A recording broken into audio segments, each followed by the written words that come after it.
Today in the skies, Chris? It's because that's where the rocket goes. Yes, rockets do go into the sky. Yes, Katie, thank you for that.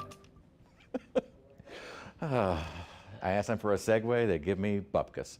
We've got some showers and thunderstorms on radar. In fact, another little flare up in Livingston Parish, a new severe thunderstorm warning there. If it holds together and continues moving toward the northeast, it actually looks like it's kind of stationary, could continue toward Amite. We'll be watching that. I've had a few thunderstorms that were enough where we had to issue some warnings, mainly from the heavy rain, or mainly from some potential hail and generally gusty winds. South of the lake, we did have some earlier thunderstorms around. Last couple of hours have been a little bit drier, and still some down toward kind of northern Plaquemines, as well as into eastern St. Bernard, and then also some down along the river parishes south, and then toward the bayou parishes, where a lot of these storms have been wrapping up. And that'll be the trend through the next couple of hours. And what helped us out during the day today, again, if you didn't get into the rainfall, you might have seen some passing cloud cover. Now the sunshine is coming back out, and those temperatures, which had dropped during the 1 to 2 o'clock hour into the 70s,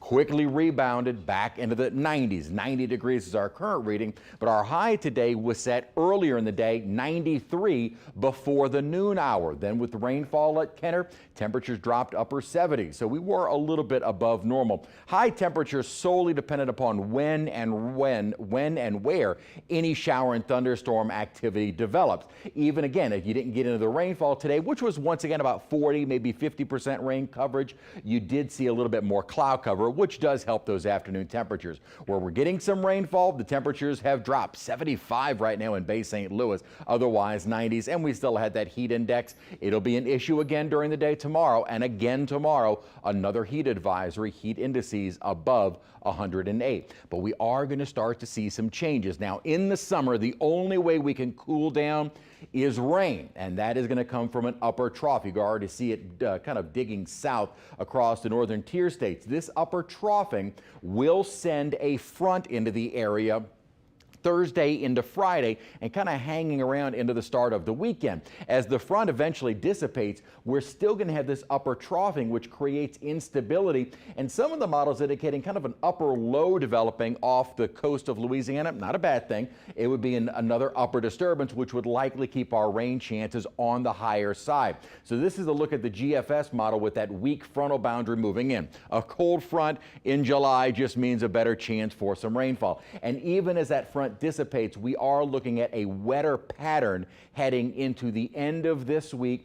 Friday, Saturday, about a 70-80% chance of rain, so rain coverage is going to be higher and staying on the high side right up through about the middle of next week. Starting on Thursday, we'll gradually see moving southward the chance for some heavy rainfall. Now, at times, we could see some localized downpours that lead to some street flooding.